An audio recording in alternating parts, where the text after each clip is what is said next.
राम 12 वस्तुएं को खरीदने पर 3 वस्तुएं मुफ्त में पाता है। इस प्रकार उसे कुल कितने प्रतिशत छूट प्राप्त होती है? तो दोस्तों प्रतिशत छूट निकालने के लिए कितने की छूट पा रहा है?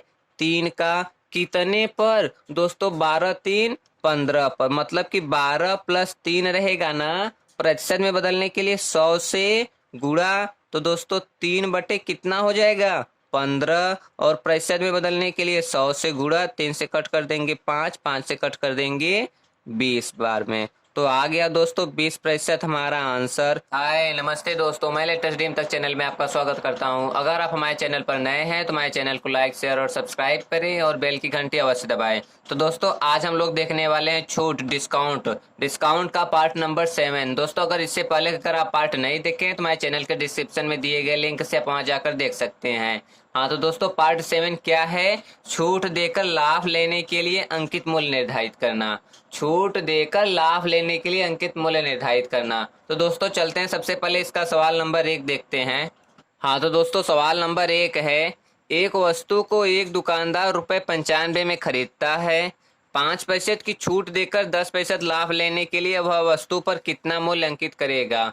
क्या है दोस्तों कि 5% छूट देकर 10% लाभ लेने के लिए। दोस्तों छूट देकर लाभ लेने के लिए हम कौन सा ट्रिक आपको बताए थे CP 100 - D होता है और MP 100 + P होता है। ये तब हम यूज करते हैं जब छूट देकर लाभ कमाए तब। तो दोस्तों कितने का छूट दे रहा है? 5% की। 5% की डिस्काउंट दे रहा है ना। D for discount, P for profit, लाभ।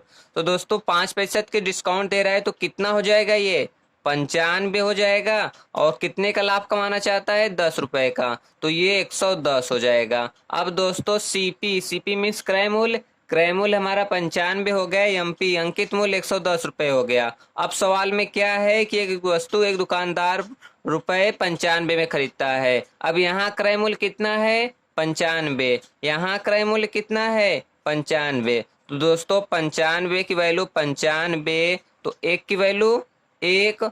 और पूछ रहा है अंकित मूल्य, अंकित मूल्य कितना है? 110। तो 110 की वैल्यू निकाल लेंगे तो 110, यही हो जाएगा दोस्तों हमारा आंसर। तो दोस्तों हम इसको फिर से देख लेते हैं। एक वस्तु को एक दुकानदार ₹95 में खरीदता है। 5% की छूट देकर 10% लाभ लेने के लिए वह वस्तु पर कितना मूल्य अंकित करेगा? तो दोस्तों ऐसे सवालों को CP 100 - D, MP 100 + P पर लगाते हैं। क्या है कि 5% की छूट दे रहा है तो 95, 10% लाभ कमाना चाहता है 110। अब CP 95 आ गया, MP 110 आ गया। तो यहाँ पर हमें CP कितना बता रहा है? 95, मतलब 95 की वैल्यू 95। यहाँ CP 95 है, यहाँ पर भी CP 95 बता रहा है। तो मीन्स की 95 की वैल्यू 95, एक की वैल्यू 1 पूछ रहा है। अंकित मूल्य 110 है, तो 110 की वैल्यू 110। तो दोस्तों हमारा सवाल नंबर 1 हो गया है। चलते हैं सवाल नंबर 2 की तरफ। हाँ तो दोस्तों सवाल नंबर 2 है, एक दुकानदार ₹920 में एक सामान खरीदता है। 8% छूट देकर 12% लाभ लेने के लिए सामान का अंकित मूल्य कितना रखेगा? 8% छूट देकर 12% लाभ लेने के लिए तो सेम फार्मूला दोस्तों, CP रखेंगे कितना? 100 - D। MP रखेंगे कितना? 100 + P। कितने का छूट दे रहा है? 8 का, तो ये 92 हो जाएगा। और कितने का लाभ कमा रहा है? 12 का, तो मतलब ये 112 हो जाएगा। अब दोस्तों हमारा क्रय मूल्य यहाँ कितना है? 92। एक दुकानदार 920 में एक सामान खरीदता है। यहाँ क्रय मूल्य 920 है, मतलब कि 92 की वैल्यू 920। सीधा सीधा दिखाई दे रहा है दोस्तों। एक की वैल्यू कितना? 10। अंकित मूल्य पूछ रहा है तो 112 की वैल्यू निकालेंगे। 112 की वैल्यू, एक की वैल्यू 10, तो 112 की वैल्यू 112 में क्या करेंगे? 10 से गुणा कर देंगे तो 1120 रुपये आ जाएगा। यही है हमारा आंसर। तो दोस्तों हम इसको फिर से देख लेते हैं। एक दुकानदार ₹920 में एक सामान खरीदता है। 8% छूट देकर 12% लाभ के लिए सामान का अंकित मूल्य कितना रखेगा? दोस्तों अगर छूट देने के बाद भी वह लाभ कमाए तो ऐसे सवालों को CP 100 - D, MP 100 + P पर रखते हैं। तो 100 - D फॉर डिस्काउंट देंगे 8 का, तो कितना बचेगा दोस्तों? 92। 12 का लाभ कमाएगा तो 100 में 112 हो जाएगा। क्रय मूल्य कितना है 920। सवा यहाँ पर कितना है 92, 92 की वैल्यू 920, एक की वैल्यू दोस्तों 10 हो जाएगा और 112 की वैल्यू 112 में 10 से गुणा करेंगे 1120 हो जाएगा। तो दोस्तों यही है हमारा आंसर। तो दोस्तों हमारा सवाल नंबर 2 भी हो गया है। चलते हैं सवाल नंबर 3 की तरफ। हाँ तो दोस्तों सवाल नंबर 3 है, एक वस्तु के अंकित मूल्य पर 15% बट्टा देने के बाद भी 20% लाभ होता है। 15% बट्टा देने के बाद भी 20% लाभ होता है। यदि वस्तु का क्रय मूल्य 153 रुपये हो तो अंकित मूल्य है। तो दोस्तों बट्टा देने के बाद भी 20% लाभ कमा रहा है, तो ऐसे सवालों को हम लगाते हैं CP 100 माइनस डी पर और MP 100 प्लस P पर। अब दोस्तों लगा देते हैं, डिस्काउंट कितना दे रहा है 15, तो 100 में से 15 जाएगा दोस्तों 85 आ जाएगा। और P फॉर प्रॉफिट कितना हो रहा है 20 का, तो ये कितना हो जाएगा दोस्तों 120। अब देख लेते हैं दोस्तों, यहाँ क्रय मूल्य कितना है 85, सवाल में बोल रहे क्रय मूल्य 153, तो वैल्यू दोस्तों 85 की वैल्यू दोस्तों कितना हो जाएगा 153। तो एक की वैल्यू निकालेंगे, कम हो रहा है तो क्या करेंगे भाग दे देंगे ना 50 से। दोस्तों ये कितने से कटेगा 17 से कटेगा, 17 नवैया 153 और 17 पचे 85, 9/5 आ गया। दोस्तों क्या पूछा जा रहा है, तो अंकित मूल्य है। अंकित मूल्य दोस्तों कितना है 120, एक की वैल्यू 9/5, तो 120 की वैल्यू निकालेंगे तो क्या करेंगे 9/5 में 120 से गुणा करेंगे, तो 5 से कट करेंगे 24 और 24 नवैया, 24 नवैया कितना होता है दोस्तों 216। क्या होता है 216, यही है हमारा आंसर। तो दोस्तों हम इसको फिर से देख लेते हैं, एक वस्तु के अंकित मूल्य पर 15% बट्टा देने के बाद भी 20% लाभ होता है। 15% बट्टा देने के बाद दोस्तों ये 85 हो गया और 20% लाभ होता है 120 हो गया।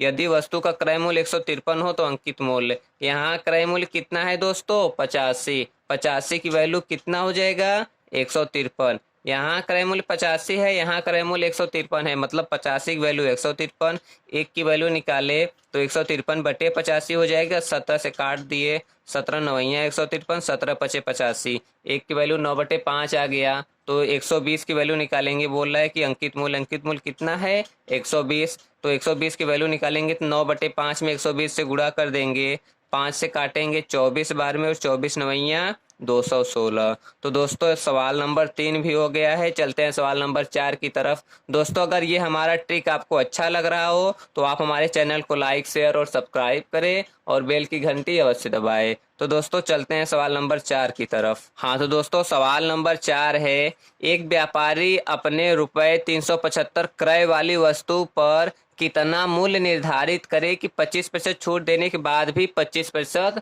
लाभ हो। दोस्तों 25% छूट देने के बाद भी 25% क्या हो लाभ हो। तो ऐसे सवालों को किस पर करते हैं CP 100 minus D MP 100 plus P पर। अब दोस्तों देख लेते हैं, 25% छूट देंगे तो ये कितना बनेगा 75 बनेगा। 25% लाभ मिले तो दोस्तों ये कितना हो जाएगा 125। अब क्या है दोस्तों कि CP 75 है, MP 125 है। तो दोस्तों यहाँ एक व्यापारी अपने रुपए 375 क्रय वाले, यहाँ क्रय 75 है, सवाल में बता रहा है 375। तो दोस्तों 75 की वैल्यू 375, तो एक की वैल्यू 375 में 75 से क्या करेंगे भाग दे देंगे ना, तो 75 चौका 300 होता है, 75 पंजे 375, एक की वैल्यू कितना आ गया 5। तो दोस्तों क्या पूछ रहा है अंकित मूल्य ना 125 की वैल्यू पूछ रहा है, तो एक की वैल्यू 5 हो गया। तो 125 की वैल्यू निकालने के लिए क्या करेंगे 5 से 125 में गुणा, 125 पंजे क्या होता है 625। तो दोस्तों यही है हमारा आंसर। तो दोस्तों हम इसको फिर से देख लेते हैं, एक व्यापारी अपने 375 रुपये क्रय वाली वस्तु पर कितना मूल्य निर्धारित करे कि 25% छूट देने के बाद भी 25% लाभ मिले। तो दोस्तों क्या करेंगे CP 100 minus D MP 100 plus P रखेंगे, 100 माइनस डी करेंगे तो कितना आएगा दोस्तों 75 आ जाएगा, और 100 प्लस P करेंगे तो 125 हो जाएगा। अब दोस्तों क्रय मूल्य 75 है, अंकित मूल्य 125 है, यहाँ क्रय मूल्य 375 है, तो 75 की वैल्यू 375, एक की वैल्यू 375 में 75 से भाग दे देंगे, कितने बार में जाएगा, 5 बार में जाएगा। तो पूछ रहा है अंकित मूल्य कितने पर निकालेंगे, 125 पर, एक की वैल्यू 5 तो 125 का वैल्यू 625। तो दोस्तों हमारा सवाल नंबर 4 भी हो गया है। चलते हैं सवाल नंबर 5 की तरफ। हाँ तो दोस्तों सवाल नंबर 5 है, एक दुकानदार 6 खिलौने खरीदने पर 2 खिलौने मुफ्त में देता है, बताइए ग्राहक को कितने प्रतिशत छूट प्राप्त होती है। तो दोस्तों ये दुकानदार 6 खिलौने खरीदने पर 2 खिलौने मुफ्त में देता है, बताइए ग्राहक को कितने छूट प्राप्त होती है।